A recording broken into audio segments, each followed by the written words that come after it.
Good morning बच्चों।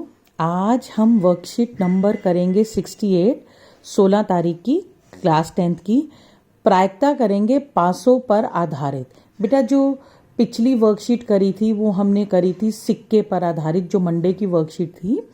अब बेटा सबसे पहले पासा या लूडो का, पासा को लूडो का दाना भी कहते हैं। ये देखो, ये है पासा, ये लूडो का दाना है। अब इसके कितने फलक हैं? देखो इसके फलक हैं 1, 2, 3, 4, 5, 6, 6 फलक हैं।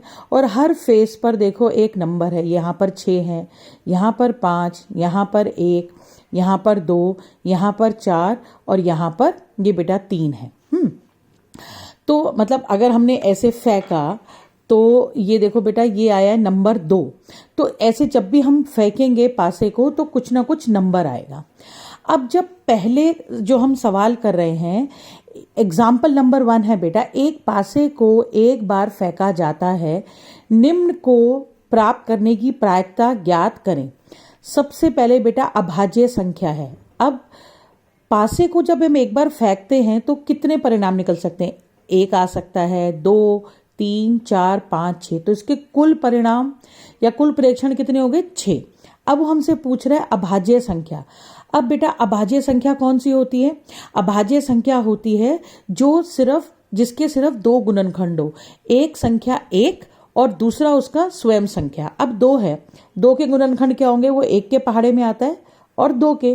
3 1 के पहाड़े में और 3 1 के पहाड़े में। 5 आता है 1 के पहाड़े में और 5 के। अब यहां पर देखो कितनी अभाज्य संख्या हो गई? 1, 2 और ये 3, यानी ये 3 अभाज्य संख्या हो गई। तो अब प्रायिकता अभाज्य संख्या की कितनी होगी? 3/6 यानी 1/2।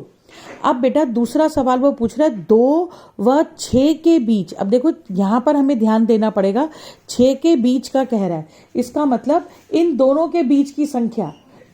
तो वो कितनी हो जाएगी बेटा? 3, 4 और 5, यही है ना इन दोनों के, 2 और 6 के बीच की संख्या। 3, 4 और 5, तो कितनी हो गई ये कितनी प्रायिकता हो गई? ये हो गई 3। कुल कितनी है? 6। तो 3/6 यानी 1/2। अब एक विषम संख्या जो 2 के पहाड़े में नहीं आती, यानी 1, 3 और 5। तो अब ये कितनी हो गई?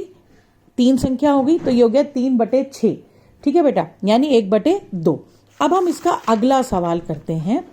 अगला सवाल है जब 2 पासे फेंके जाएं। अब मेरे पास ये 2 पासे हैं, अब मैंने इनको फेंका तो देखो बेटा यहां पर आया 5 और यहां पर आया 3। इस तरीके से हमें ये एक टेबल बनाना होता है। ये पासा नंबर 1 के नंबर है और ये पासा नंबर 2 के नंबर है।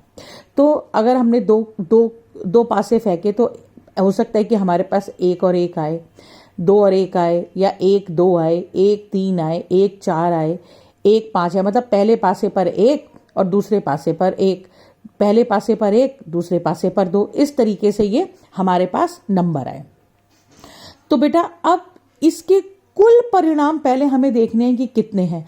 वो मैंने कल आपको सिखाया था, जितने भी किसी भी वस्तु के फलक है, यहां पर इसके 6 पहलू हैं या 6 फलक हैं।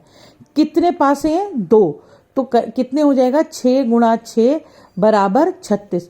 अगर आप इस पूरे को देखें, 1, 2, 3, 4, 5, 6 ऐसे हैं और 1, 2, 3, 4, 5, 6 ऐसे हैं, तो ये कुल 36 हो जाएंगे। अब देखो 2 पासों को फेंका जाता है। यदि संभावित, पहले तो सभी संभावित परिणाम लिखें। कई सवालों में एग्जाम में आपके पास आएगा सभी संभावित परिणाम लिखें। सभी संभावित परिणाम का मतलब है ये पूरा टेबल आपको बनाना पड़ेगा। ये पूरा टेबल आपको बनाना पड़ेगा। कई सवालों में वो आपसे कहेगा कि इसके संभावित परिणाम लिखें। अब इसकी क्या प्रायिकता है कि दोनों पासों की संख्या का गुणनफल एक अभाज्य संख्या हो। ये 2 चीजों पर हमें ध्यान देना होगा कि यानी कि इनकी मल्टीप्लाई करेंगे और अभाज्य संख्या है। अभाज्य संख्या क्या आती है? कौन सी होती है? मैंने आपको पीछे भी बताया था। तो यहां पर होगी 2, 3 और 5। अब यहां पर हमें देखना है, देखो ये इसको अगर गुणा करेंगे तो 1 ही आएगा ना बेटा। अब 1 × 2 यानी कितना आया? 2। तो एक ये अभाज्य संख्या हो गई। 1 गुणा 2 ये वाला हो गया, फिर उसके बाद 1 गुणा 3 ये वाला हो गया, दोनों को मल्टीप्लाई करेंगे तो 3 आएगा, फिर 1 गुणा 5 ये हो गया। अब और कोई बनता है, ये भी बनता है 2 गुणा 1, उसके बाद 3 गुणा 1 और फिर 5 गुणा 1, यानी कुल कितने परिणाम मिले हमें जिसमें गुणा करने पर हमें अभाज्य संख्या मिलेगी, वो है 6। और अब फिर हम ये जरूर लिखना है बेटा, p संख्याओं का गुणनफल एक अभाज्य संख्या बराबर कितना हो गया 6/36। 36 क्या है कुल, और ये हमारे को संभावित परिणाम मिले हैं, तो जब हम इनको काटेंगे तो ये आ गया बेटा 1/6। अब बेटा दूसरा सवाल देखिए, दूसरा सवाल कह रहा है कि एक सलेटी पासे और एक नीले पासे को एक साथ फेंका जाता है, सभी संभावित परिणाम लिखे। इसमें भी आपको टेबल बनाना पड़ेगा, वो आप अपने आप बनाएंगे। इसकी क्या प्रायिकता है कि दोनों पासों की संख्याओं का योग 8 है। अब यहां पर हमें ध्यान देना है, संख्याओं का योग 8 है। फिर से हमने ये टेबल बनाया, अब हमने देखना है कि कहां पर हमें 8 मिलेगा जमा करने पर। तो यहां से शुरू करते हैं 6 से, क्योंकि 6 बड़ी संख्या है। एक हमें 8 यहां पर मिल गया। अब दूसरा 3 और 5 8 मिल गया, यहां पर मिल गया।